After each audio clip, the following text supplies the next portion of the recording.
First item on the agenda is public forum. Anybody wishing to address the board in public forum? And I know we'll have another one at the end, so I'm going to take that right now as a no. I don't see any hands or anything. Going on to item number 2, approve minutes of number 1, the special meeting of May 15th, 2020. Do I hear a motion to approve those?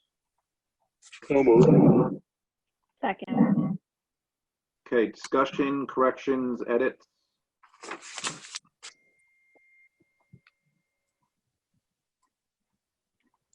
I do not believe I had any. They were pretty short and sweet because they were about the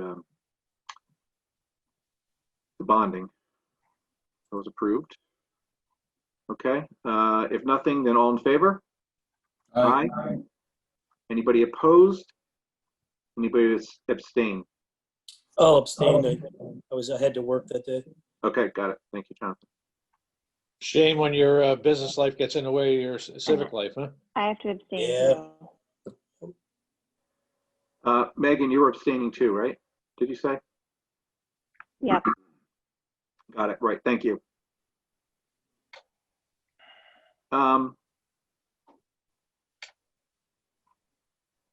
Before we go on, it does say that you were present. Is this the special meeting on May 15th? This is the special meeting on Friday, May 15th. Oh yeah, I was. Okay, Megan, yeah. Megan, you're going to be the next one up, right? Sorry. No, it's okay. It's all right. We had 2 this month. Okay, item number 2, the Board of Finance regular meeting of May 18th. Do I hear a motion to approve? So moved. Second. Great. Any discussion, edits, corrections? Again, I did not see any. Anybody else? No. Okay. With that, all in favor? Aye. All right. Anybody opposed? Same. And abstentions would be Megan. Thank you. Okay, item number 3, correspondence. Number 1, standing building committee minutes. I have a couple of questions on that. Sure, go ahead, Ken. All right, first on the performance contracting, something seems to have entered into that. I think Mr. Gurnham reported that there was an issue regarding the roof replacement and whether that would affect the question of performance, whether they would be getting a credit on that. I wonder if anyone can advise us on that. I did see from their minutes that one of their members, I think it was the chairman, was supposed to be at this meeting, or he was going to try to be at this meeting. Yes, I did see that as well. If he joins some point during our discussion, we could certainly bring him on board. Where the performance. But yeah, on the 2 solar projects, that's not uncommon.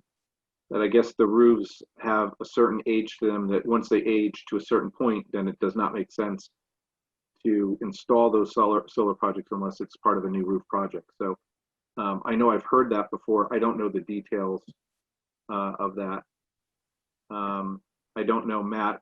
I know you keep pretty close track on the energy performance contract project. I don't know if you have heard anything of that, or Linda, regarding the fact that they're school roofs. You've heard anything from Cliff?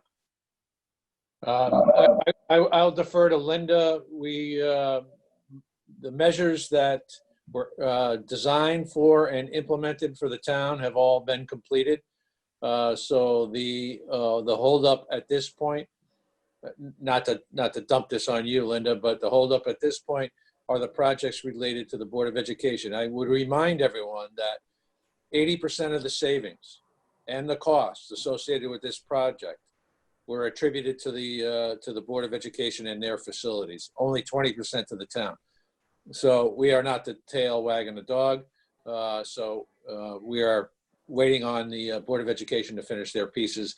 And there's a substantial, we've talked about this, a substantial number of challenges that have been faced with regards to finishing the project. Linda, yours. I'm not aware of what exactly the issue is. I will try and find out and get back to you. If I can get an answer from Cliff Gurnham before this meeting ends.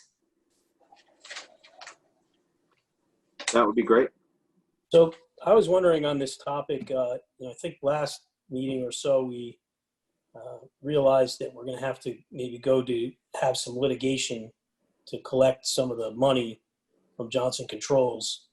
And I'm wondering if there's any kind of update on that. And then it occurred to me that this may muddy the water here, that if we can't do the solar projects, that we can't incur the savings that we had an expectation for in the initial proposal. So it seems like another kind of setback to this energy performance contract kind of paying off for the town. But do we have any update on any litigation now with trying to get Johnson Control to pay us for any? No. John, I think you answered the question in your My question. in your comments, within the comment. At this point, until such time as the projects that were contemplated and the contract was based on all of those projects are completed, and if they are not able to be completed because of substantial reasons from our side, I know there's some language in the contract that provides escape clauses or escape hatches if we do not implement all of the measures against the savings thing. So to initiate any legal action at this point until we have a full airing and a full understanding of which projects can be completed. And let's also recall that we moved one of these projects from one facility to the other.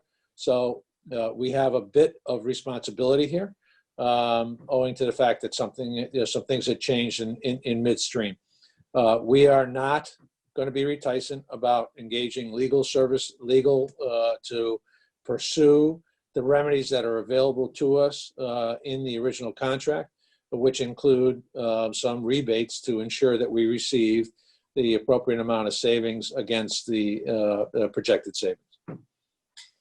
Was one of the changes that we decided to do the solar project on a different building? Because if I step back, I would have thought Johnson would have determined if the roof could handle the solar panels as part of their proposal.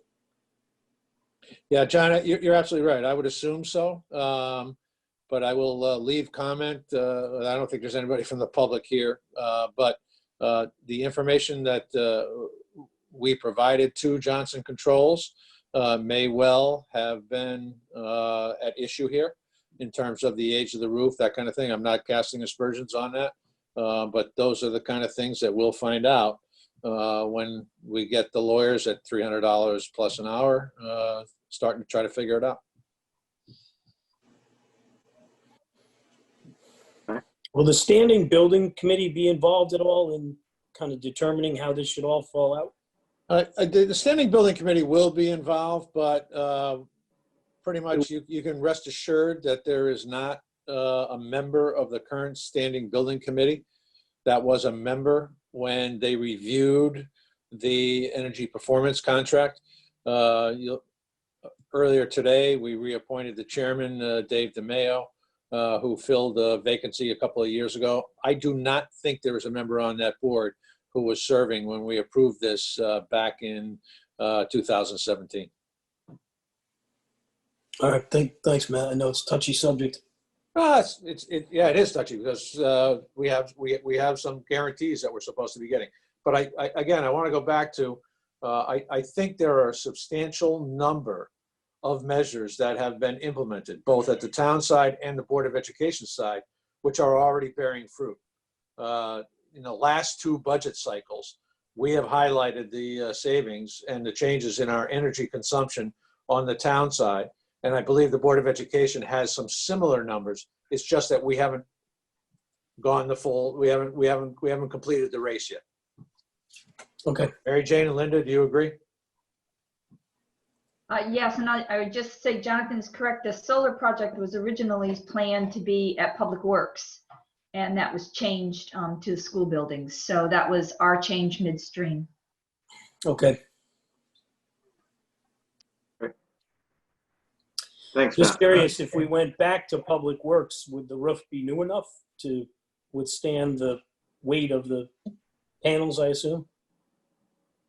John, there are a number of concerns with Public Works. The roof being able to withstand it is one. Two, you'll be hearing some things in relatively near term, readout from the Facilities Task Force relative to the efficacy of substantial investments to the physical plant at the current Public Works facility. Bob Hartman can certainly comment on this, but the Facilities Task Force has made some preliminary recommendations that there should be a better or different location for Public Works other than its current location in a floodplain. So continued investment in the infrastructure down there may not make a lot of sense. Bob, you care to comment? Oh, that sums it up. There's no reason to dig in down there any deeper than we are. And I see that, well, back to the schools, I see they're contemplating the possibility of a ground-based system.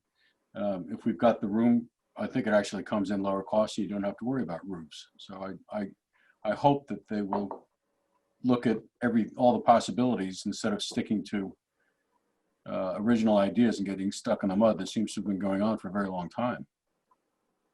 Yeah. Has public, oh, sorry, go ahead. I just need to interrupt. I'm receiving an email from Jeff Hocking, who wanted to join this meeting, but the link isn't working, and I believe him because the first link I had on my agenda didn't work either. Same here. Reboot. Unplug it and plug it back in. His system is probably trying to get him into the previous Zoom, different Zoom meeting. Right. I'm going to email him and tell him that you're going to send him a link, Tracy. Is that good? Thank you. I'm sorry to interrupt. No, no that was problem. well Just timed. small follow-up question. I was just wondering if we've been flooded out at Public Works already, historically. We have. No, we have not, to my knowledge, been actually flooded out in terms of that facility. You're right. We haven't, but there are other issues to do with leaching and where you go from there, and it is in a floodplain. You know, never say never. So you invest now for how much? You know, how many more years until we run into a problem? If you ask the town planner, it's any minute now. So I think there's steps being undertaken to contemplate a new location for it. Public Works that would be more efficient for everybody concerned, all the other services as well. Be nice to centralize gas pumps, mechanics garages, you know, shorter distance to all points of town instead of driving up Whitfield Street, everything you can think of. So I just hope that, you know, these guys get a little creative, think outside the box and get on with this. Agreed. Looking forward to it. Anything else on building committee? Ken, you said you had a couple things. Was there anything else? Now I have 6 on the turf field. They're going for some different fill. Is that going to increase the cost? I don't know how much money we've allocated already for the turf field. I think they're still in the determination on that, Ken. I don't think I think that's part of the whole recommendation is looking at different fill material and seeing what the cost differentials are. That would be my assumption. Matt, have you heard it looks according to this that this is the way that the fields, standing fields is looking at it that way. Right. Mike, you're portraying that accurately. We're in the discovery phase of this process and discovery and design phase, looking at the options and alternatives. There has not been a proposal or a price tag associated yet with this project. Rest assured, you will get one of those at the appropriate time once we've made the appropriate determination. We did hire the engineering firm to pull this together. So that's the phase that we are currently in. Yeah, it's saying here estimate finalized by August. So we got another couple months. Yes, we do. I'm sure there's a lot of investigation they're doing. It takes some time. So. And they, apparently there's been a duplicate, referring to 10, there's been a duplication in HVAC for Baldwin that there might be overlaps that would realize over $140,000 in savings. Could anybody give us any background on that? This is on the Baldwin bond. Right. This is one of those, this is an issue that came up, and I'm sure we'll be reading about it in July. Okay, so we don't know whether we're going to be realizing some savings on that. I had a bigger question on 11, which is the relocation of the Board of Education offices over to New England Road. And I think, Matt, you had said that it was estimated at a cost of between $200,000 and $300,000. And now they're coming back with a representatives of Silver Petroselli and Emmy are coming back with a redesign. And what could that add to the cost of relocating that? The $200,000 to $300,000 that you just mentioned is the potential savings as a result of looking at a new system to do the same work. The original estimates had not contemplated a relatively new or unused methodology for completing this type of work.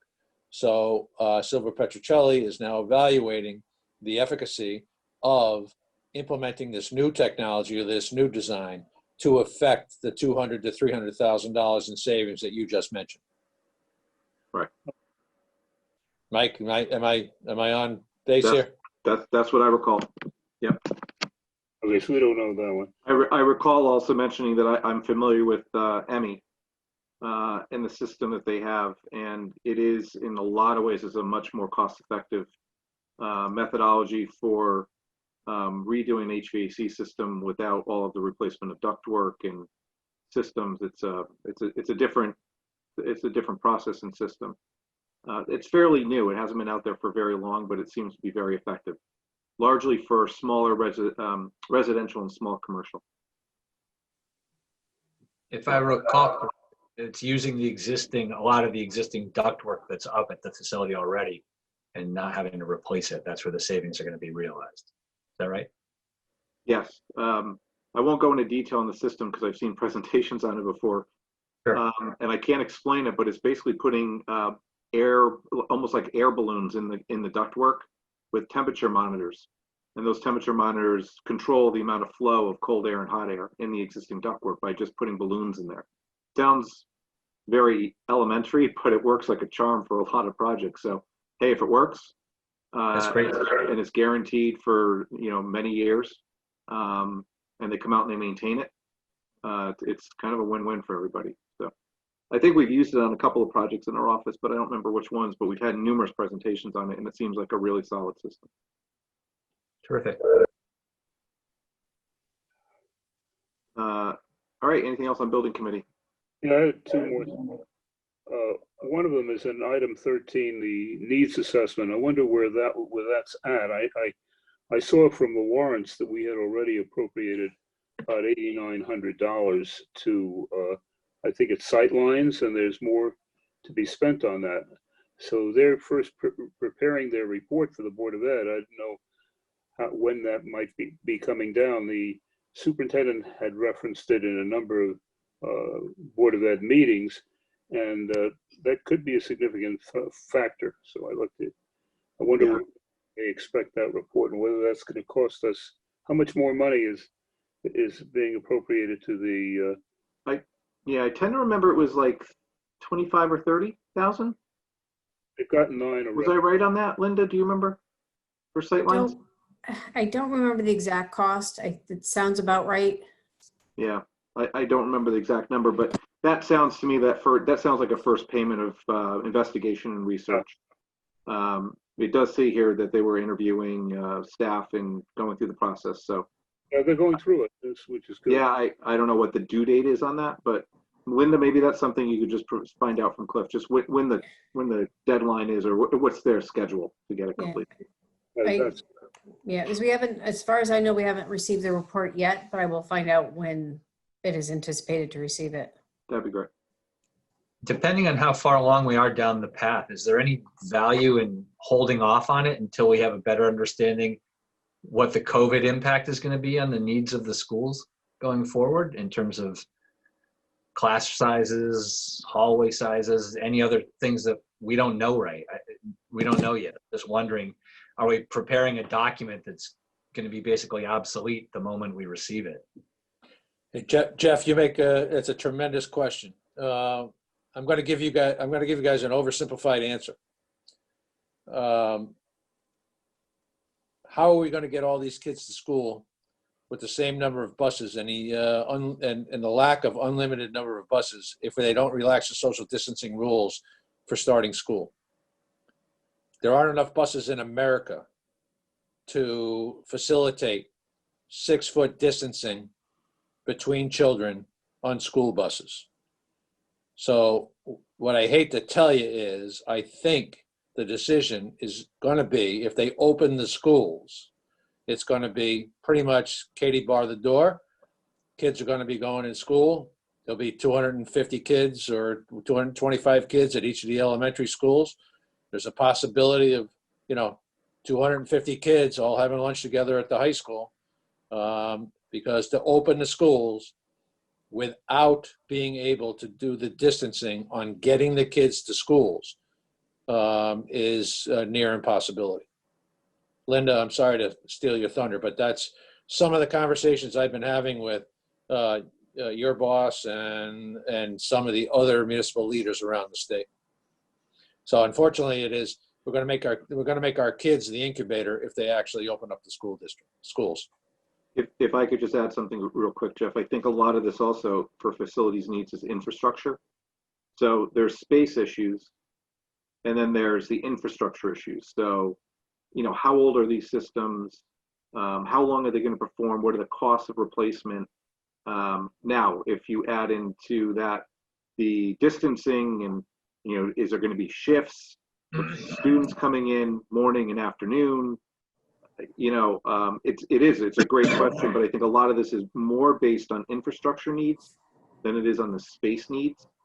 It's probably a little bit of both, but more on the infrastructure, but don't quote me on that. But I think right now there's got to be some understanding of the infrastructure needs. Because that's going to be where the cost is immediately, or be able to be planned. What this is going to look like in terms of distancing and how much space we're going to need because of that. Yeah, that's a complete,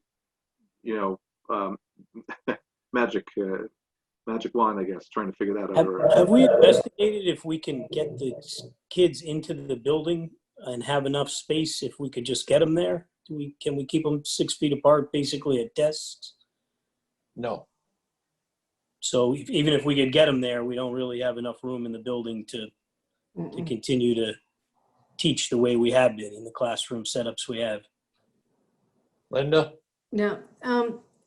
There'd have to be fresh interpretations of scheduling, distancing, attendance patterns throughout the week, how many kids you're going to allow to come in. Contact tracing. Things that are being examined, but not only in schools across the country, but in colleges too. And the colleges is kind of the bellwether of it, is what they're planning to do. And then a lot of that will drift down into the school level. But I think we may be looking at a pattern of attendance, virtual and actual, that will be defying all previous patterns that we've had in any experience. We're not alone. This is a nationwide situation. Linda, you were going to say something. Yeah, I was going to say that on a regular sized bus, we would only be able to put 12 students on the bus. Oh. Yeah, if we have to have a monitor on the bus to do a health screening, to do a temperature check, to maintain social distancing, now you've just dropped it down to 11 students. Mm-hmm. You move 3,200 students, even though that's not our full ridership, that many kids into school, only putting 11 or 12 students on a bus. Has there been any discussion? Well, you know what? I'm going to save it for Board of Ed, because I'm sure there'll be some things come up there, so we can move on. we could start getting in the weeds here. Is there anything else on the building committee? Well, just one more thing on item 15.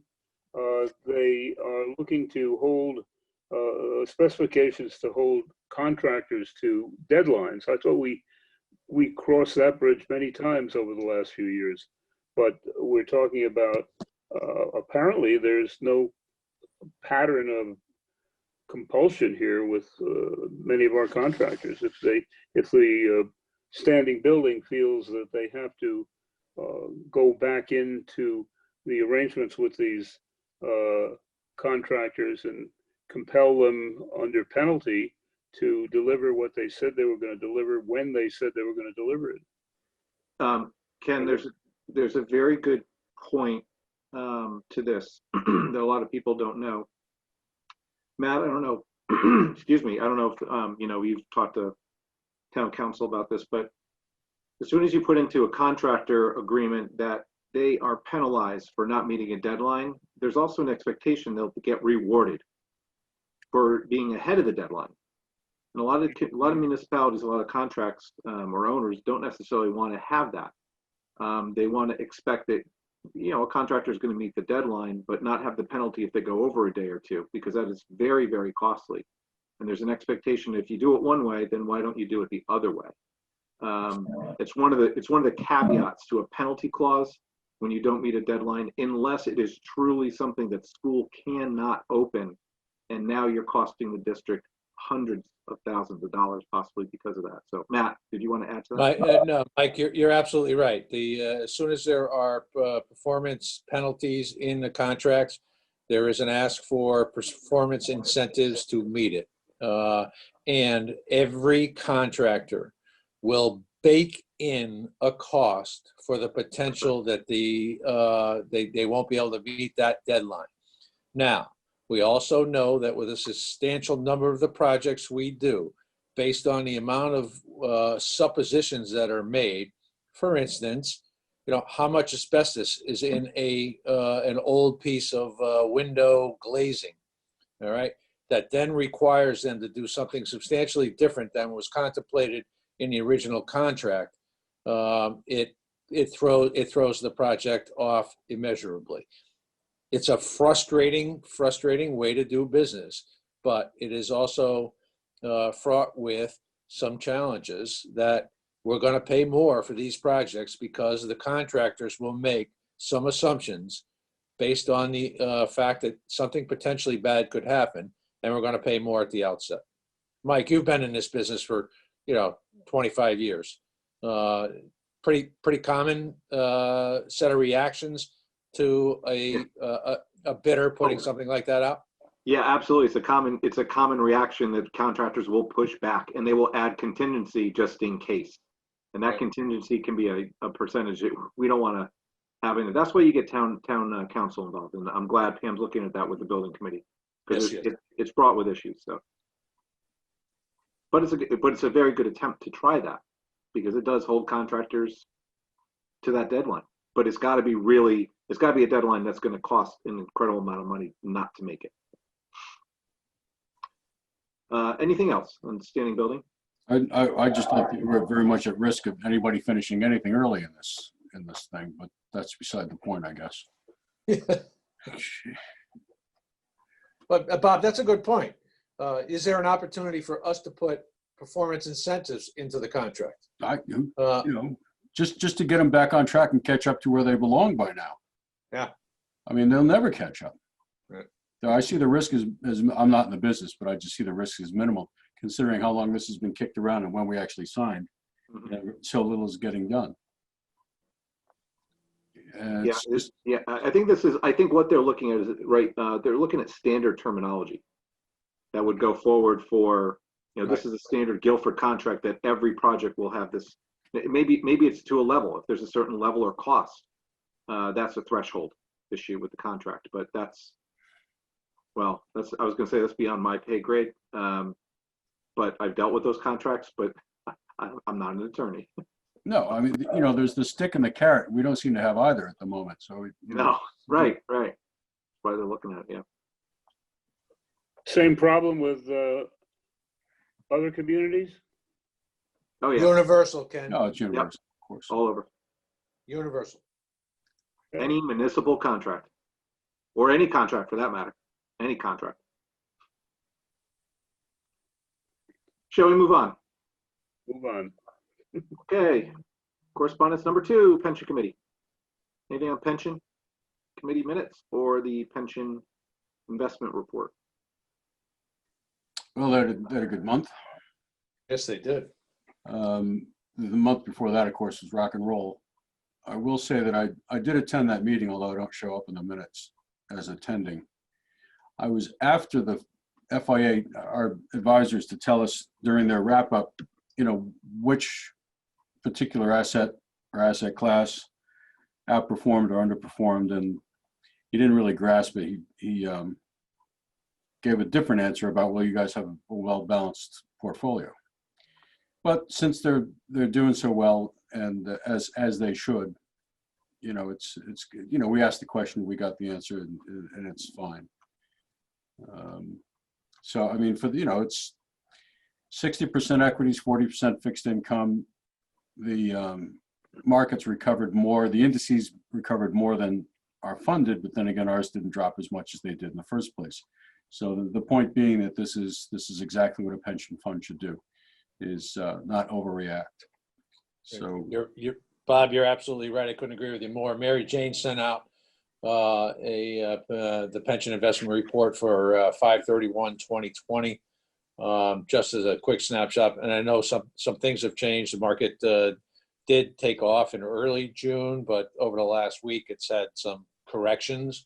But just as a baseline, we started the fiscal year balance at 64,700,000, and we ended May 31st at 66,290. So there's still growth of over 2 million, not 2 million, about $1.5 million since July 1 of 2019. Now, again, there were some swings over the last 15 days that all of us have felt in our personal portfolios, but still we're relatively solid. So there's just one thing I'd like to just bring up, and I don't know if it's much our business or anything, but I think it's value added for the town. Especially on the Board of Ed side, we see when people retire, they take a lump sum because they're heavily marketed there by outside firms to take their money elsewhere. And I don't think that the pension holders in the Board of Ed side, at least, are very aware of how well this pension fund is doing. I should actually think it probably is outperforming a lot of the places that they're going. When we contracted with FIA, we asked them, would they go up and give a seminar, to town employees, and they suggest they would. I don't know that we educate our employees, our pension holders, in any way, shape, or form about performance, what's going on, or anything else. So I'd like to suggest I'll suggest it to the pension fund next time I see them, if you think it's an okay idea, to do just that, to tell people what's going on. Because every time somebody walks out and takes $300,000 with them, it puts a hole in the pension fund. Now it means, goodbye, we don't have to look after them anymore. But it's that much less we have to work with to support everybody else over time. So it's just a thought in passing. I thought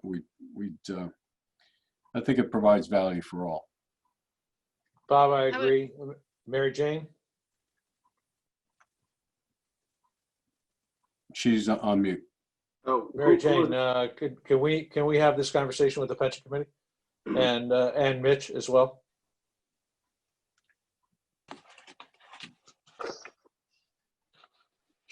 I think I read lips. I think that was of course. Of Yeah. course. Am I There you go. Now we hear you. muted? I agree, Bob, and I also think there's value to educating new employees, especially young people coming into the pension plan, the value of one, joining, and two, how it all works so that they at least have a baseline understanding. So I think it's a good idea, yes. Okay. I'll try and get in there Wednesday morning and ask. You got it. Thanks, Bob. Thank you. Okay. Anything on pension before we move on? Excuse me. Okay. Item number 4, review and accept report of expenditures for the Board of Education for May 2020. Linda, it looks like you're going to do the, are you doing the reporting tonight, or do we have somebody from the Board of Ed? They're meeting No. tonight, right? They're meeting tonight, so Dr. Best was supposed to be the reviewer. She's attending the Board of Ed meeting, so Understood. I'm doing it by myself tonight. Understood. Yeah, that's what I figured. So, Linda, floor is yours. Okay. So for the month of May, our expenditures were $4,011,821.56. That is 82.48% of our budget, and last year at this time we were at 84.21%. We did receive the final payment of the excess cost grant in May of $274,484. So total excess cost that we received was $1,273,814, and that equated to 70.9% of what we should have received from the state. About what I was estimating, I think I had gone to 71% in a couple of the last tuition reports. So we're fairly close to what I was estimating. Salaries were lower than we were this time last year, and there's a couple factors to that. Part of it is the coaching salaries. For the spring season, we did not pay the coaches their full stipend. They only got a portion of it, depending on the activities and when it started and what was going on. We are not using substitutes as much for teachers. We are using some, but not anywhere the volume that we had been using. And for information systems, we're lower than last year, and there's a couple of factors. One of the positions was changed to a certified position, so it's being paid under the teacher's line. And then there's actually 2 positions that have been opened. One was filled with a part-time sub, and one was being covered by a existing employee, so they're going to be under budget for the year. And for purchase services, I know we've talked about legal before being so far over, but we've had the added expense of having to negotiate contracts with the unions during the shutdown and come up with some MOAs with each of the bargaining groups. And one of them took a little bit longer than we had anticipated, so that added to our legal expense for the year. Electricity. If I could just interrupt, so what you're referring to is not necessarily negotiating new agreements, it's modifying existing agreements that we have with various bargaining units, correct? Right, right. It was to allow for the distance learning, it was to change of structures, and so we had to negotiate with the unions, come up with a tentative agreement. We do have 2 contracts that we were supposed to be negotiating. We are looking at doing possible 1-year extension with them, or going into negotiations. So we still have that, but I don't think much is going to happen between now and the end of June with those contracts. Linda, can you characterize some of the modifications to what adjustments have you had to make? So it was the distance learning to the teacher's contract to change the language so it allowed for that. It was, there was a modification to the food service one because of the way we were working and still providing meals during the shutdown. Those were the biggest ones. Okay. I mean, the custodians were in the building working. The paraclericals, they were doing a mix from home. And some of the secretaries were coming into the building periodically. So that was a change to their contracts as well. Wow. Were there any and you don't have to go into details because I know it's contractual, but were there any modifications that financially impact us next year yet, or in this upcoming fiscal year that have been determined, or is that that's an ongoing discussion because no one really knows what's going on yet? It's just nothing's known yet. Okay. Can you tell us a little bit behind the numbers for unemployment compensation? Well, we really haven't seen much because we have been paying almost everybody during the whole shutdown. So the only ones that we've really seen anyone file for is some substitute teachers that we're not using. But all Okay. our staff has been continued to be paid, so we haven't seen an increase in unemployment, and I don't anticipate a big one. See, there's a 7% It drop, looks pretty low. Yes. 7% drop in tuition. What accounts for that? That'll get caught up. Is that just the time? It's just a timing. Right now we have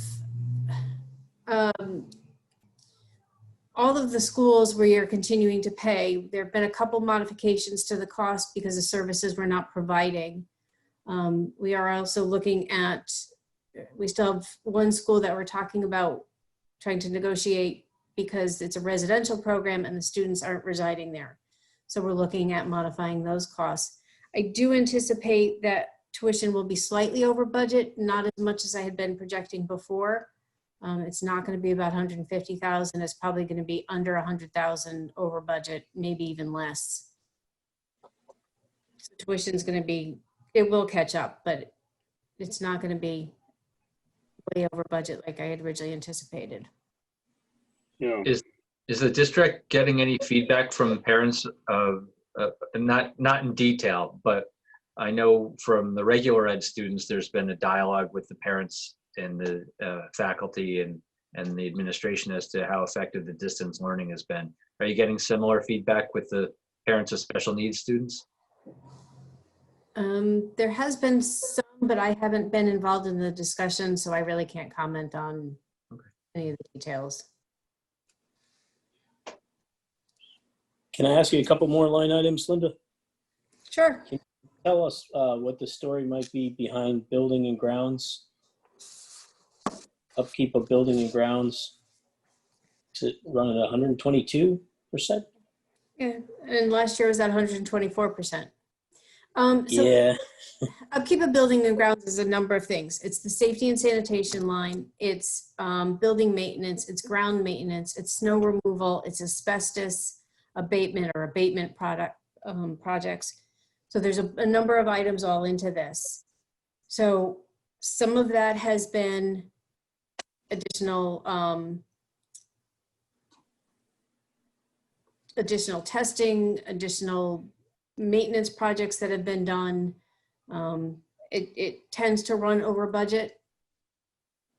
I was wondering what was driving it. It looks like 200,000 over already. Yeah, part of the problem with this line is Cliff Gurnham likes to do all his purchase orders at the beginning of the year for anything that possibly could be done. So every testing, every monitoring, everything that we have to do, and then he'll do purchase orders for tree trimming and for anticipated mulch purchases. And then as we don't use them, we cancel the purchase orders. So we started cleaning up some of these. That number will go down before we close out for the end of the year. It won't stay that high, but that's why it ends up always being high at this time of the year. Okay. I'm sorry, I got two more that I just thought would be lower, but Okay. under supplies for custodial supplies, it looks like we're running quite a bit over, and I just thought with nobody at the schools that we wouldn't need as much cleaning supplies. And then fuel for transportation's over too. I thought maybe we'd be under with fuel for transportation. Okay, so custodial supplies is, there have been a lot of additional purchases of Purell dispensers, Purell disinfectants, the antibacterial wipes. That's where face mask purchases, some of them have been purchased under. The fogger machines to disinfect the buildings was purchased under there. So there've been a lot, and we have seen on some of the products that were part of our bid that we've seen some big price increases. Like we have purchase orders out for Purell. We can't even get it right now. We couldn't get the stands for the Purell dispensers. Our maintenance guys built the stands because you can't even buy the stuff. So a lot of the custodial supplies, last we looked, I think we were close to $75,000 on buying COVID-related supplies. And Linda, we will have the opportunity to recover some of those costs Yes, between the CARES Act as well as FEMA. Right. The way it's going to work is we'll have to process those through FEMA first at 75% of our expense. And then the CARES Act is anticipated with the allotments from the state of Connecticut to cover the shortfall between what FEMA provides and what we have expended. right. So we So will those get some. supplies of Purell and everything, are those just for staff that are actually going on site, or I thought the buildings be ghost town? Well, we still have custodians in the building. We still have some staff going into the buildings, especially now they're going in and cleaning out their classrooms. Kids were going in, emptying out their lockers.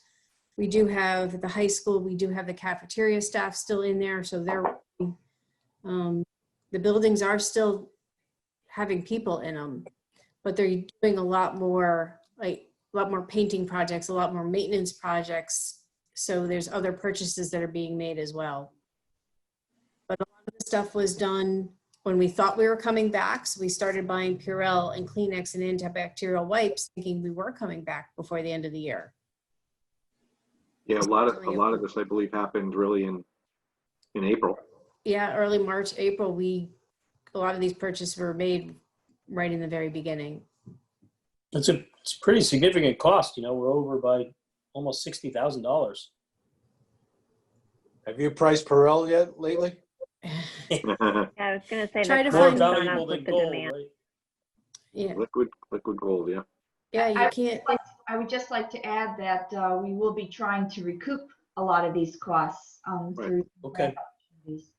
So maybe we'll recover the cost. Right. Okay, just, I guess the last question was just fuel. I thought we'd be Okay. saving on fuel. No, we have a contract for the fuel that commits us to a certain number of gallons.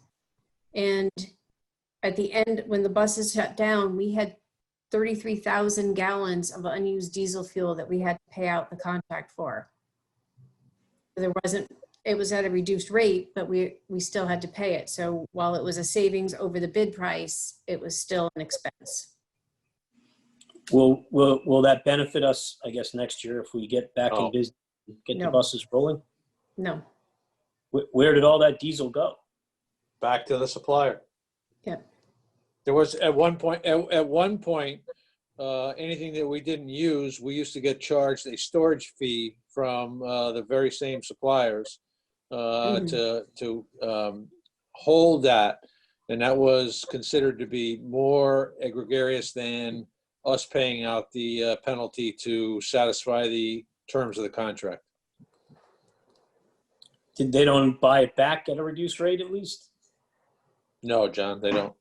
Mm-mm. That's why you get a guaranteed price for a certain number of gallons at the time on the spot market when we go out to bid. Now, this is a silly Because question. because they are committed to buying those same gallons for themselves. I have a silly question. Would there have ever been a way for Public Works not to buy any diesel and shift it over to them? Let me think about that question. Well, we're under I contract believe, as well. We're under the same. Same contract, it's all one. Damn. We go out, yeah, good idea, Bob. so We there's go the out to- same we go out- issue. This is one of those cooperatives. We go out to bid together between the town and the Board of Education because there's economy of scale to be had traditionally. There's also, We We are, can't sell it in the open market. We can't get a broker and sell it on to another municipality or something like that. There are not too many municipalities buying stuff right now. Well, I shouldn't say municipality, but anybody. Well, Gas stations. I Yeah, guess the price- nobody's using fuel. I think there's also a tax issue with that because we don't pay tax. some of the taxes on it. But there could be the same issue with heating oil and unleaded gas because we have contracts for set number of gallons for both of those products as well. I'd donate it to the local farmers. I like that idea. Ooh. I bet they would too. Well, I'm gonna put that expense through for reimbursement. I don't guarantee anything, but Right.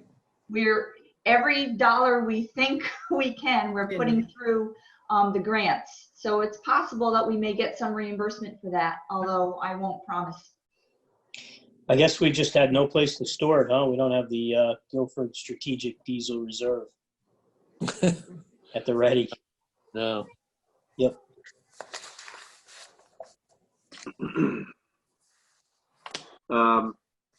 Linda, were you all set with your report?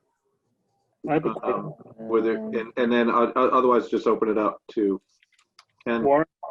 Yeah, that was pretty much my report. Okay.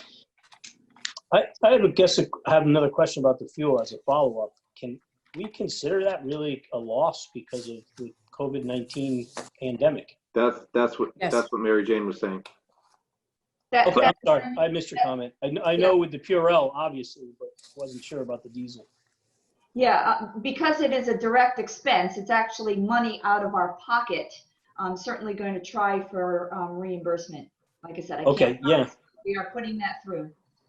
Okay, we certainly wouldn't have incurred it without the pandemic.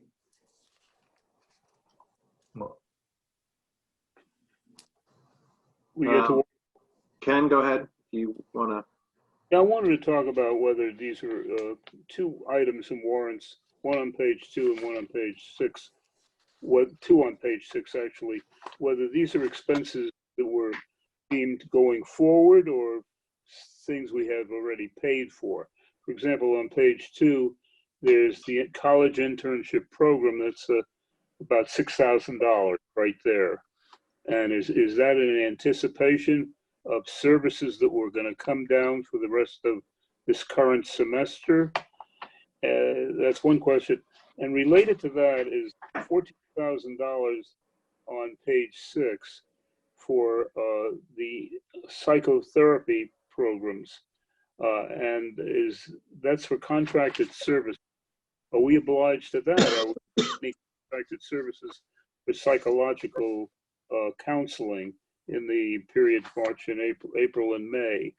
That's $14,000. So all of this money obligated for the whole budget year. Are we realizing anything? I mean, those are important programs. I see these three invoices together. They're $20,000. So the college internship program it's not interns from college. It's a life skills program for some of our couple of our students. So it's actually a tuition program for them. So they're learning life skills. They're learning day-to-day living things. That's what this teaches them. The other one are services that are being provided to our students during April and May.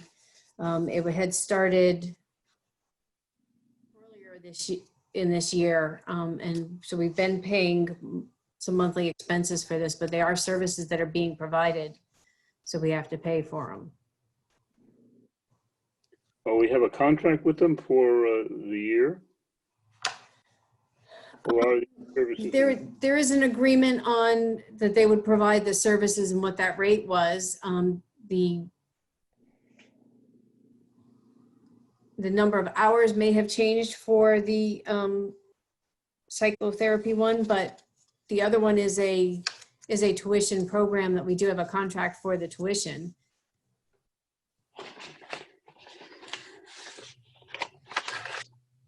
And Linda, did the change in the laws around doing telehealth and telemedicine impact the ability to deliver those services to those particular students in need? I believe it has. I'm not sure of the specifics on for this one. Right. How it applies to this program. Okay. I had a question on page 6 of the warrant, Silktown, for repairs to the roof at the high school.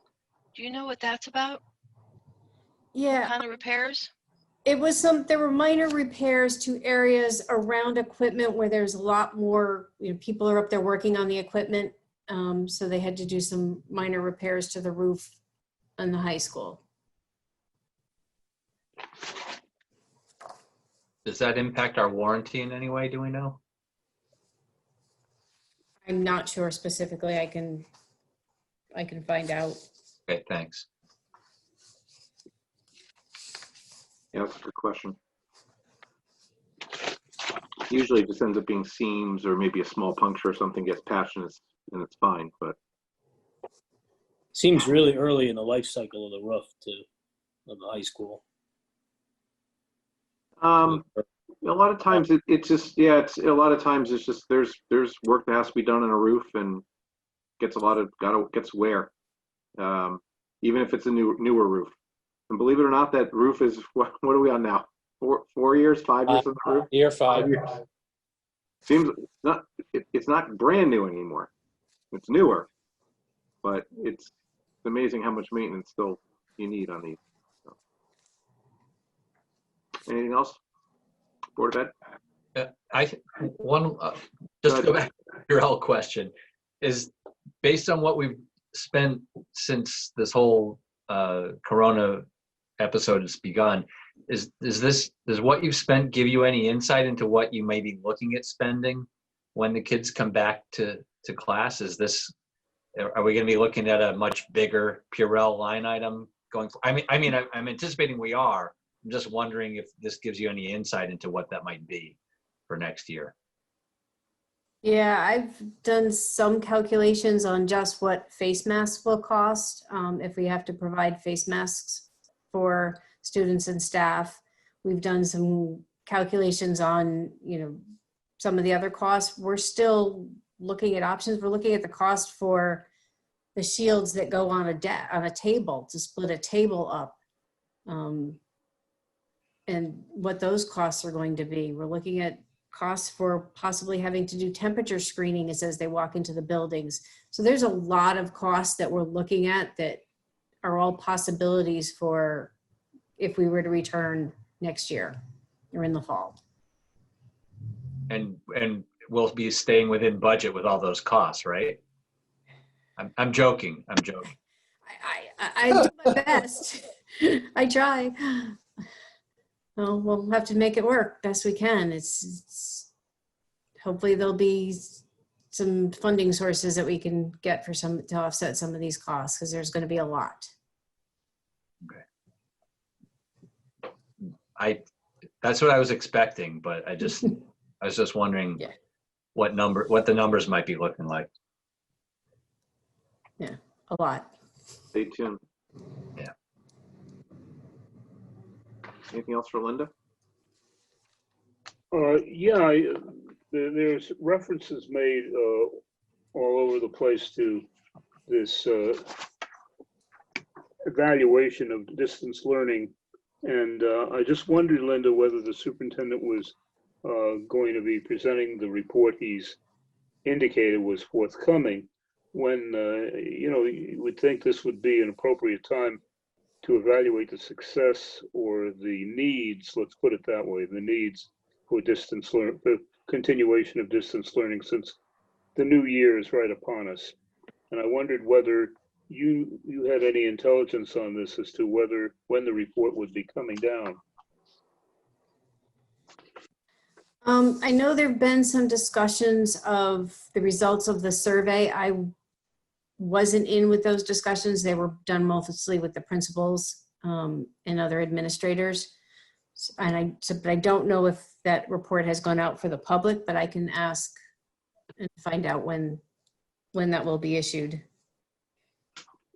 Yeah, the latest I've seen on it was at, oh gosh, I don't even have it right here. Distance learning, he had it in his report of a few weeks ago, the May 11th report.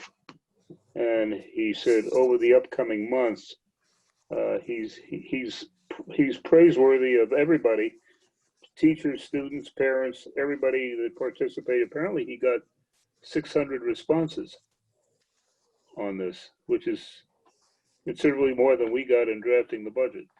Yes. I thought we had the record breaker, but it's been replaced. So So he's referring to it. It's it's a big agenda item in his May 11th report. So if you can find out when we'll be getting something forward on that, that'd be good. I will. I did also hear that they were going to be doing a follow-up survey because that first one had been done kind of towards the beginning, and now that this has been going on for a while, there was talk of doing a second survey. But I will find out whatever I can and get back to you. Thank you. Linda, I'd also be interested in knowing or getting feedback on how the distance learning is doing relative to the special education students. Okay. Good I point. will see what I can find out for you.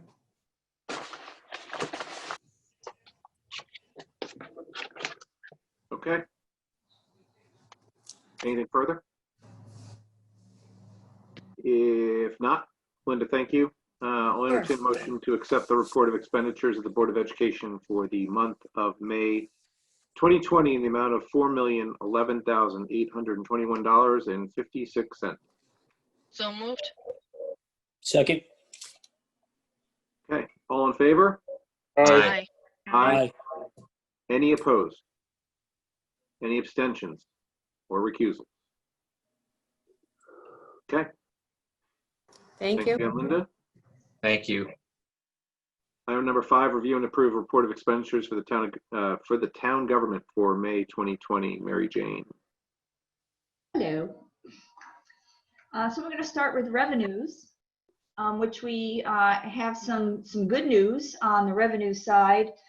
You'll see at the end of May, we are already more than $500,000 to the good, which is of course more than we had anticipated a couple of months ago. And that really is reflective of the opening of the state and the town. When we originally did our estimates for year end, everything was shut down, including the golf course, everything in Park and Rec, all of those services. And as these items have begun to open up, we are bringing in more revenues than we had originally estimated. So as always, we kind of put a little asterisk at the end of our projections, not knowing where we're going to go. But clearly, we're doing a little better than we had thought. The town clerk conveyance fees have been coming in. It's amazing how well houses are selling all across the state. A lot of people say people are moving here from the city. So, that's been well. Tax collection, we're still seeing the revenue coming in for tax collection for older items, even though we had anticipated maybe that slowing down because of people being out of work. The golf course, we kind of touched upon that a little bit earlier this evening. The golf course is opened up. We've had one of their highest months in revenue, a lot of memberships, very high green fees, and hopefully that'll continue.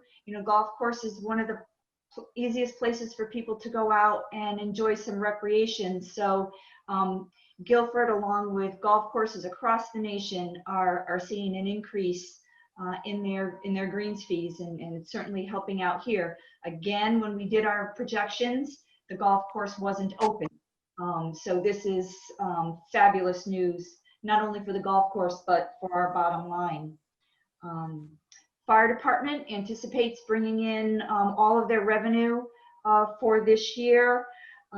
They only have $35,000 left to bring in for the final month, and that doesn't include some revenue offset that we've received from Medicare that hasn't been posted there yet. So they will easily meet their recommended budget.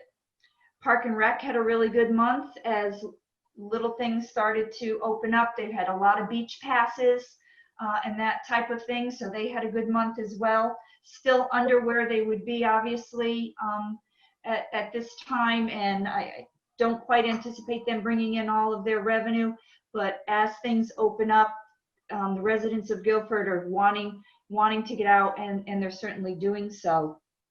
So overall, as I've said, we're already over $500,000, really thanks to the opening of the town. And, you know, we'll see what June brings in. I'm sorry, did you mention police and public works on those revenue items being higher? I did not specifically. You know, I'm not quite sure why Public Works is over. I'd have to look at that. To admit. Again, it's not, they're not large amounts that we usually talk about, but Yeah, so police I've seen, I mean, there's been a lot of road work yeah, going on, especially on Boston Street. So I'm wondering if just that amount of work is popping up that revenue. well, I can tell you on the Public Works side, all of that is stump dump sales. So Okay. Oh, all right. Yeah, a people lot are of people home doing projects in their yard. That's what I was just going to say. People are doing their yard work, so stump dump sales are up. Got it. And the police, yeah, police is really just all of the work. Mainly the water main project is really the biggest driver of police revenue there. Oh, And the good news, bad news is that project's not going to get done relatively soon. So you're going to see that into the next fiscal year as well. Is that the water main on Boston Street or Mulberry Point? Boston Street. The one on Mulberry Point is all private contractor. They are responsible for hiring their own and it's not going through the police department. Yeah. I apologize, that was not clear. My comment was not clear. It is the Boston Street water main project I was speaking of. so the good news is that there'll be more revenue coming in because that project's not finishing soon. The Correct. bad news is that road is going to be a mess for a while longer. Yeah, probably until next year, because I don't foresee them finishing before the end of this summer, because they're going all the way out to the West River with that project eventually. Okay. At least traffic is diminished. Traffic isn't that bad, you know. No, these days there are fewer cars on the road these days. That's Yeah, I come to work every day. I come down Boston Street every day for work. So, well, the days I'm in. Well, that's because you don't remember to get on Route 1 first. That's a buckboard ride, that is Boston Street. That's true. Question on youth and family services. You expect that revenue to go much higher before the end of the year? Well, they probably will have additional revenue next month. They only need $900 to reach their budget, so I'm sure that will go. We'll have a surplus in that line. No. In a conversation with Lynn Landry, she fully expects to more than meet her revenue target, largely because of the software they put in place to do telehealth. And they are still able to do remote telehealth sessions with their clientele, in addition to recently reopening the offices for those patients that don't feel comfortable using that methodology for services. Mm-hmm. Has there been an uptick in people using that service? Has she noticed? Has she commented? Actually, it's an interesting phenomenon, Jeff. Early on, we had to drop a bunch of clients until the governor's orders allowed Connecticut-based providers and insurers to enforced in Connecticut-based providers to use telehealth as a reimbursable methodology.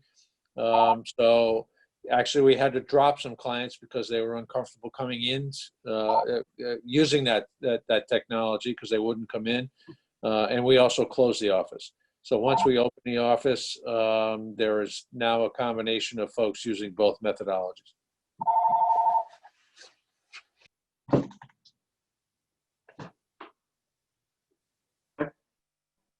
Any other questions on revenue? I don't think so. We go to expenditures. You move on. So revenues are only slightly down from where we were last year. As we've said, on an ongoing basis, town government has pretty much been working as normal. Most of the departments, as far as personnel, and obviously that's one of our biggest cost centers. So that has kind of been moving along. There are a few line items I want to specifically address.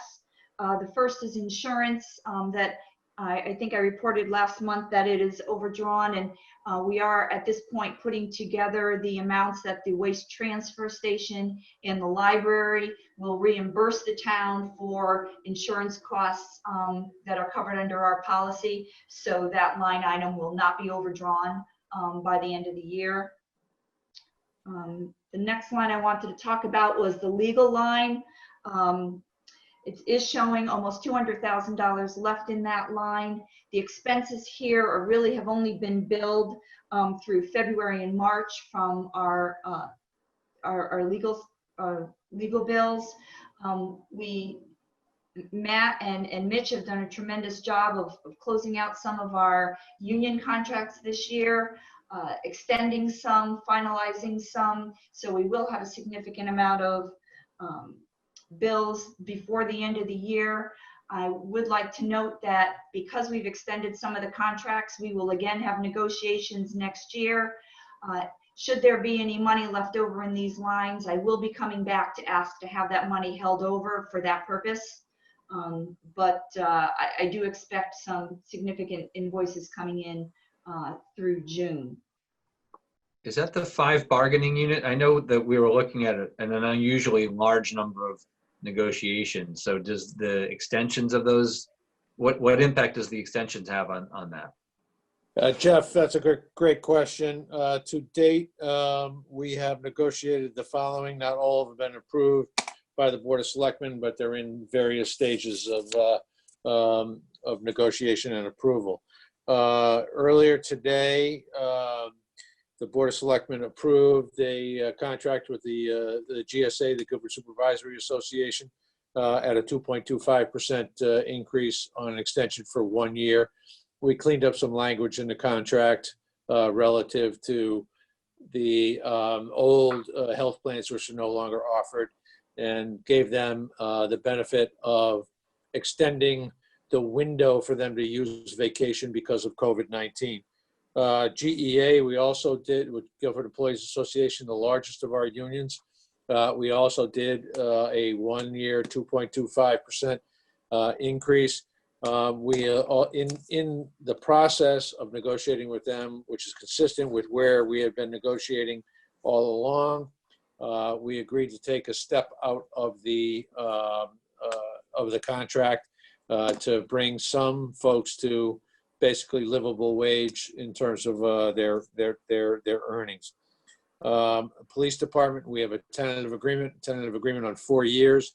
I will not disclose those numbers at this point because it is currently under negotiation.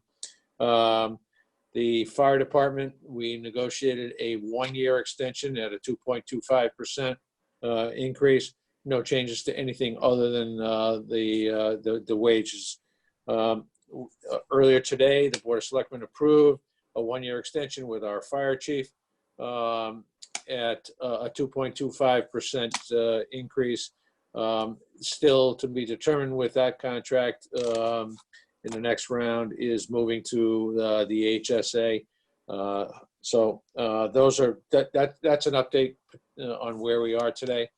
Quite honestly, we had started with a threshold of the 2.25% with negotiations that we had with a couple of the unions prior to the COVID-19, and felt obligated to honor those for at least the first year.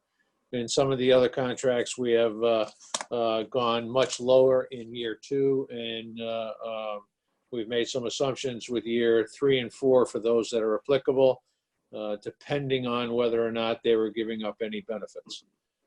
Overall, we anticipate a savings this year in what we had allocated for reserve for personnel in the 2021 fiscal year. So there will be a savings based on what we have done to date and anticipate to do with the remaining unions. The one that is still going is with the Teamsters, our public works folks.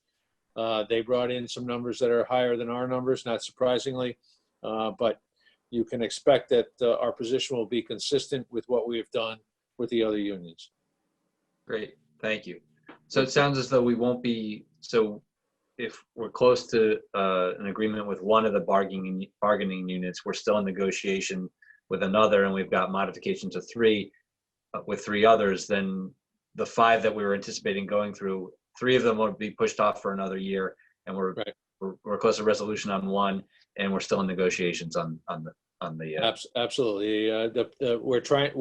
We have tried to do our best to get multiple year contracts out of them, but there are some that it just doesn't make sense at this point. Sure. Well, that's good news. Thank you.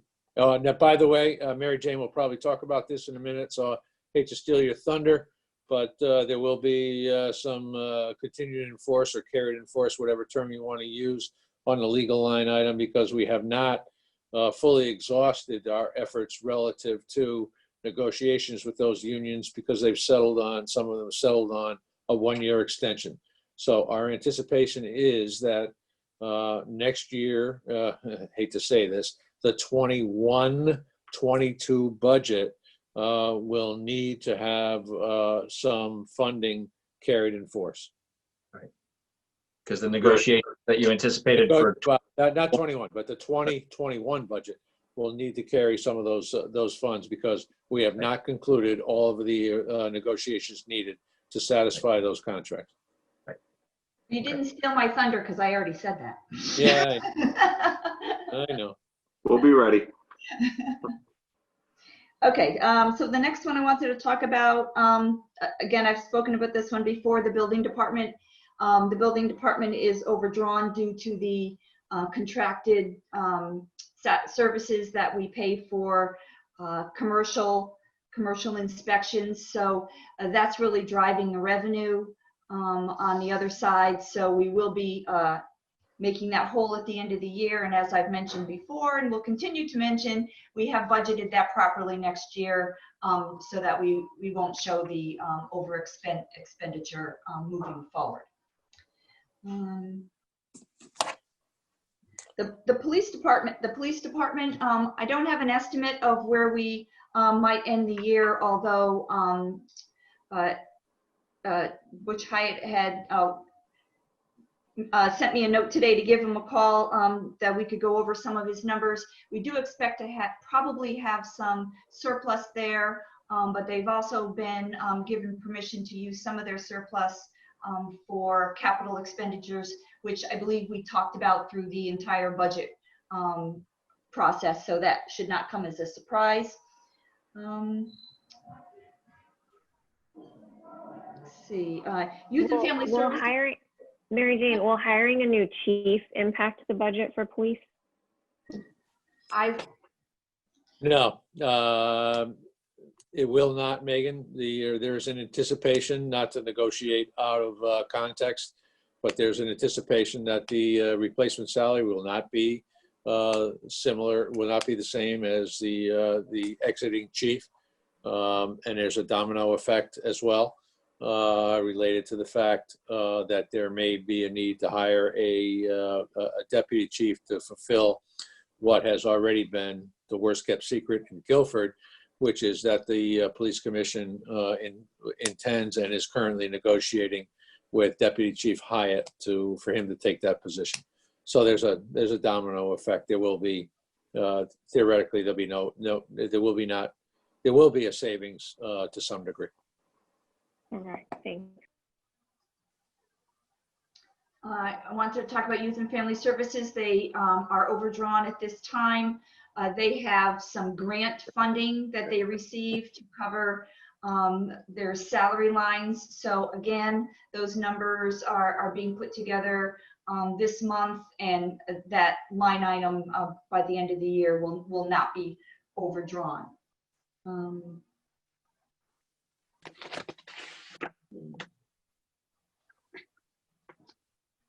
That's really all I wanted to discuss on expenditures, unless anybody has another line item they have a question on.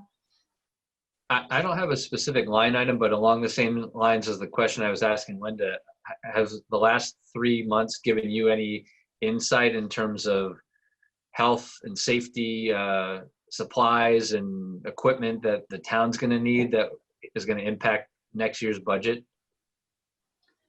Well, we've already done a significant amount of changes within the office with plexiglass and all of those types of things, one-time expenditures, which on our end, we don't need any more at this point. It's not like we have a whole group of people coming in September that we don't have there now.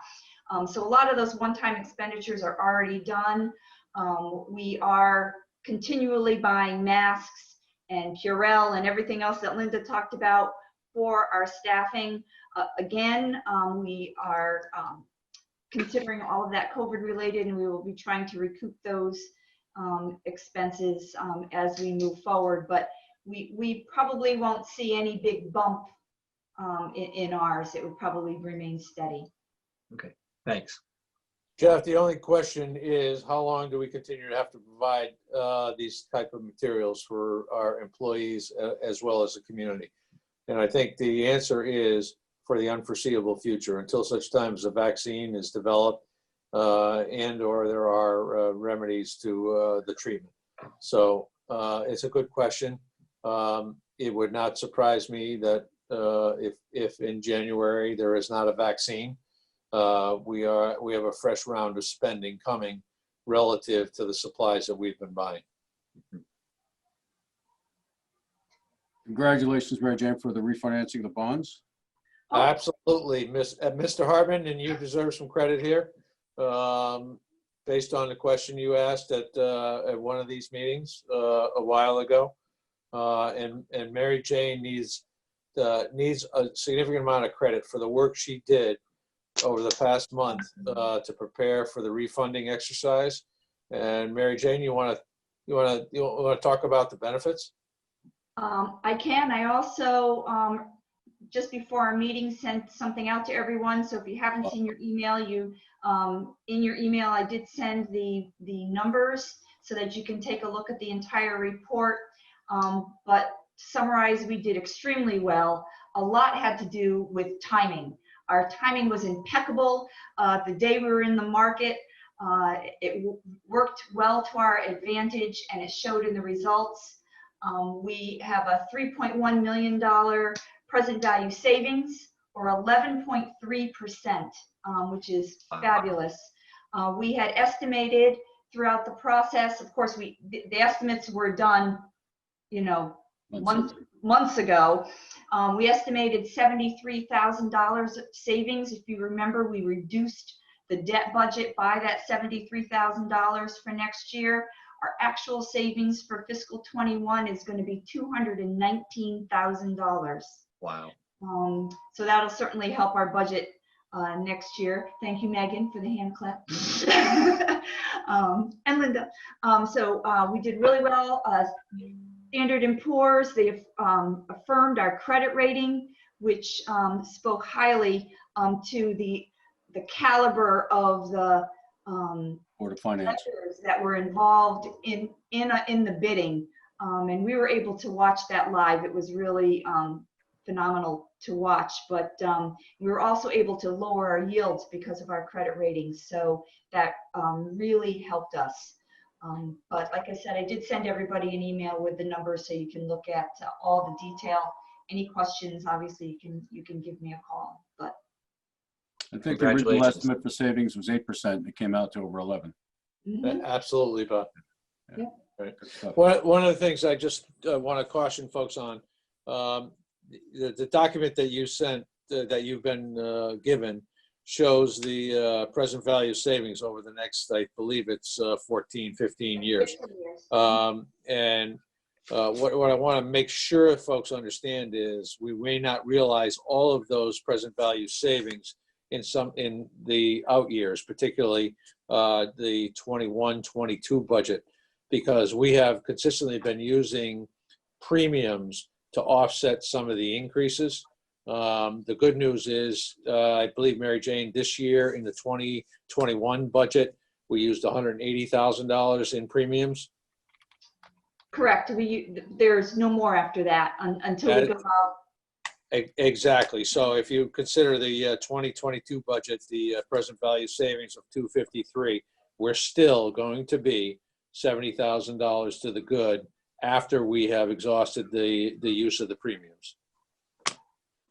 So, but all in all, $3.1 million, tremendous benefit to the community. Great job. Great stuff. Excellent news. Great. Shall we move on to warrants? I had one question. Which one? Page 4 on the warrants, just wanted some description of this planometrics. There were two invoices there adding up to $13,000 for zoning and subdivision regulations. What did that affect? That is the rewrite of our zoning code, which has been underway for how long, Mary Jane? A year and a half? Yeah, it's somewhere in our second year. Yeah, it's the recodification of our zoning regulations. Right, remember that. Okay. Anything else on special fund or weekly? Okay. I will just note that as you go through there, Yeah. you see COVID-19 written in a lot of places next to the account number. So anytime you see that, those are expenses that we've identified that we have specifically due to COVID, and every one of those line items will be requesting reimbursement for. That's great. Great to have it identified. Let me, I didn't really notice this, but in the expense reports, we also, I remember a few years ago, when we had FEMA issues, there was a FEMA line item, like when I guess with Sandy and Irene, right? And then there were line items that actually that indicated what the exact amounts were, at least in those departments. Are we gonna have the same thing with COVID? You'll see that in the detail, all of those COVID lines.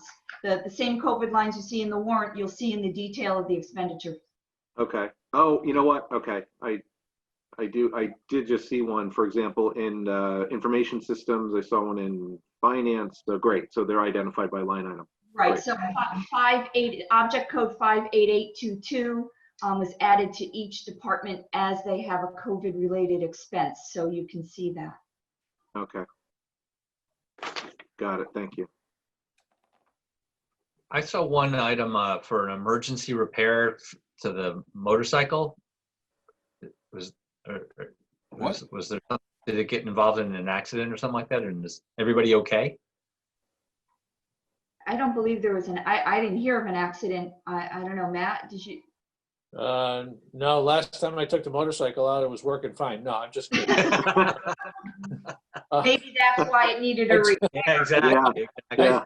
I The don't first know. selectman got a What hold was of it it. like when you brought it back? General repair. They're exposed, Matt. Wait a second, I'm a Harley guy at heart, right? No, Jeff will find out about that. I could find that out and get back to you though. Okay. It wasn't much. I just wanted to make sure that nobody was hurt. That's all. Well, I didn't hit the car very hard. How did I miss that? No, you got rear-ended, Matt. You got rear-ended. Yes, thank you. And I meant to call you about that. My neck hurts. Right. Wrong type of attorney. Oh God. Anything else on warrants? Could go on to medical. I think we had kind of a feeling that this might happen, that we were much lower.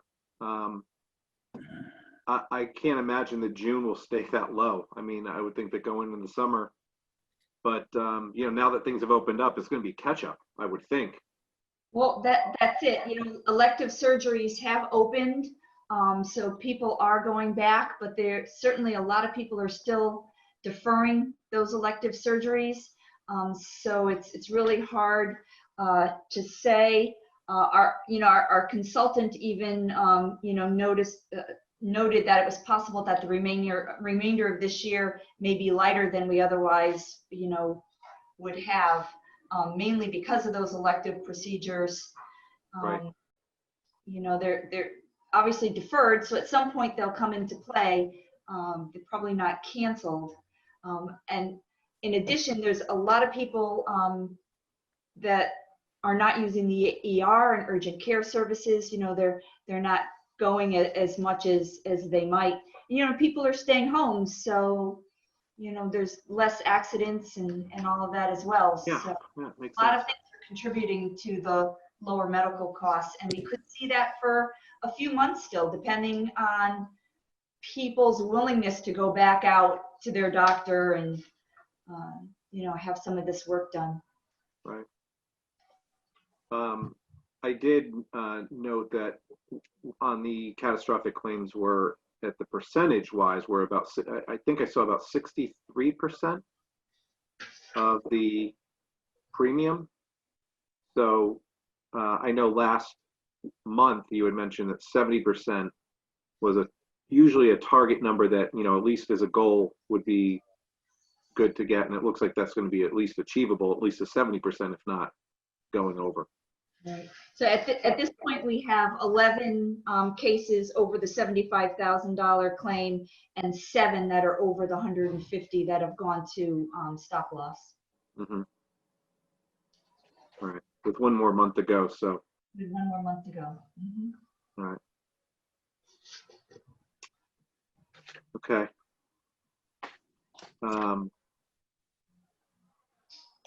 The one thing I did note that I think it's, you know, we're going to have to be looking at eventually and considering is, you know, should this maintain itself?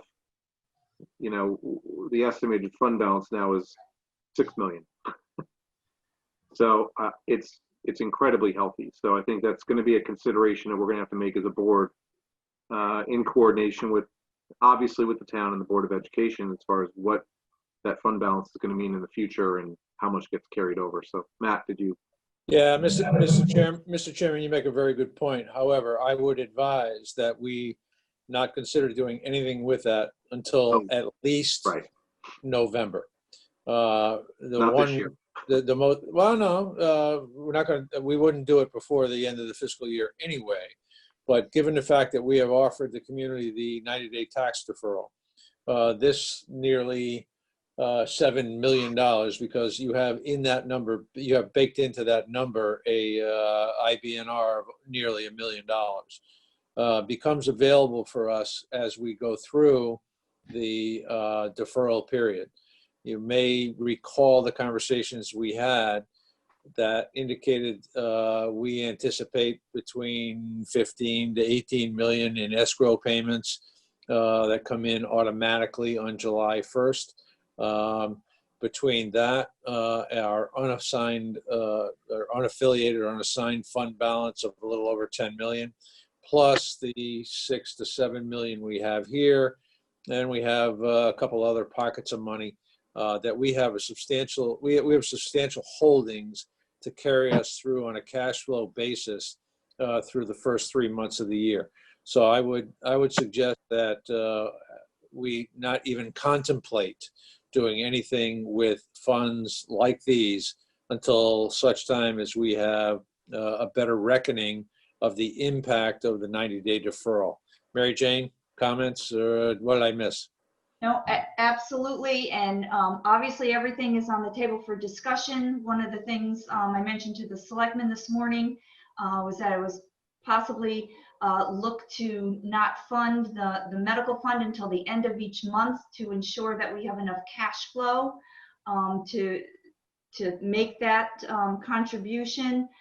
Keep in mind that in August, we have our highest month for debt payments. We have about $10 million that has to go out in debt payments alone in August. So the possibility of not putting our contributions in right away is a definite possibility. It's not something that I would unilaterally make a decision on. You would all have a say in that, but I would recommend the Board of Ed hold off until the end of the month as well, and we'll have those discussions, because at this point we don't know how our cash flow will be with tax revenue coming in. Right. We have another consideration. We traditionally make our payments into the pension. I have been one of the most outspoken proponents of doing that earlier in the fiscal year than later in the fiscal year, which used to be the case. That's another area we may look to defer until such time as we have a better handle on what our tax collection is.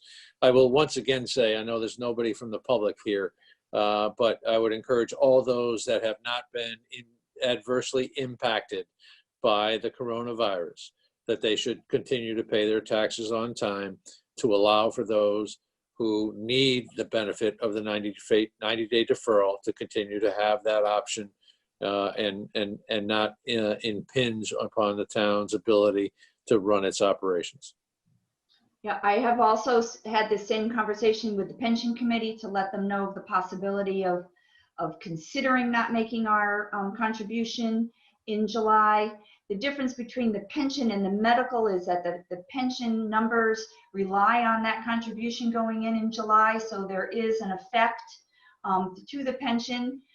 If we do not, unlike the medical fund, there is the effect is to a much lesser degree. So in my opinion, the first place we would touch would be the medical, and we would do our best to make our contribution to the pension as soon as we can. When does that 90-day deferral period end? October, no, actually, I think it's the end of September, because 90 days with the 3 calendar months, it's not, it doesn't fall exactly on the 1st of October.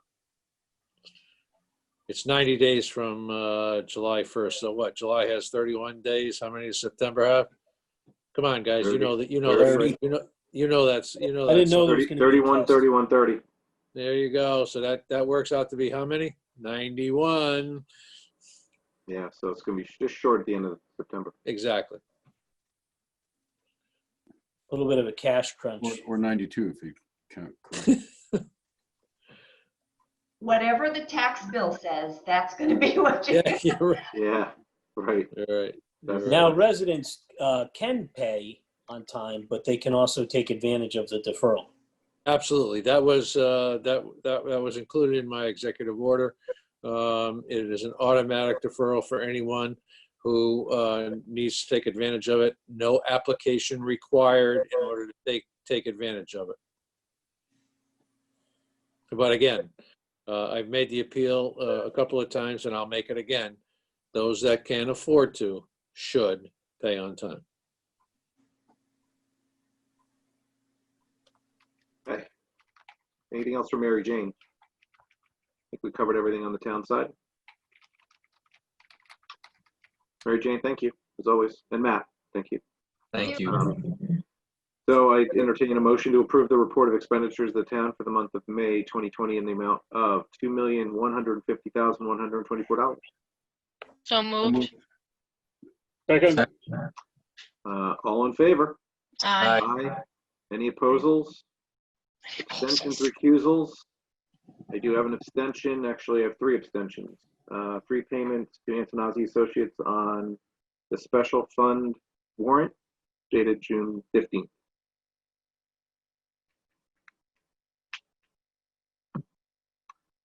Okay, thank you. Item number 6, committee reports, building permits. We exceeded last year on single family residential, I should know. Anything under old business? No, thanks. Under new business, number 8, I do have an item, which I think I'm echoing what the rest of this board would think or say, that on June 17th, on Wednesday, we have a very unique event. Not unique in terms of what happens annually, but unique on how it'll be held, and that's the Guilford High School graduation. I just want to say that I'm really, really impressed with how the Board of Education handled this. This has been one of the most contentious items I think I've seen in terms of a Board of Education across, not here in Guilford, but across the state, across the country, and how to handle a graduation in this time. I am, for lack of a better word, I'm very proud of this community on how the Board of Education handled it. I know it maybe didn't get all full agreement, but to have a parade route and be able to do what they're doing, I know that there's towns that wanted to wait until August. I know that there's towns that did it virtually, and that was the end of it. But I think this really makes a lot of pomp and circumstance for this town and for the students after missing out on so much. So kudos, Linda, to, and it'll be in the meeting minutes to pass on to the Board of Education, Dr. Freeman, and the administration there on just what I think was a really very difficult and challenging way of addressing it, but doing it in a way that I think got the majority behind it. So congratulations to the Guilford High School graduation class of 2020. Here, here. Any other new business? Anybody wishing to address the Board of I'm on the Board of Education rule now, Board of Finance and Public Forum, item number 9. I don't see any hands. So I think that being the case, I will entertain a motion to adjourn. So moved. No, Veronica, you beat you to it. But you get for Veronica, you get the second this time. Okay. Matt had his hand up for. No, just. Oh, peace did you, sign. Matt? I'm sorry. Did you have something? No, I'm just- sorry. Just a peace sign. Oh, just peace. Oh, peace sign. All right. Peace out. Peace out. For those of you that are old enough to remember it. No idea what you're talking about. Thank you, everyone. All in favor of motion to adjourn? So moved. Aye. Aye. Aye. Okay, we're good for this month. See you in July, everyone. Good night. Good Good night. night. Good night.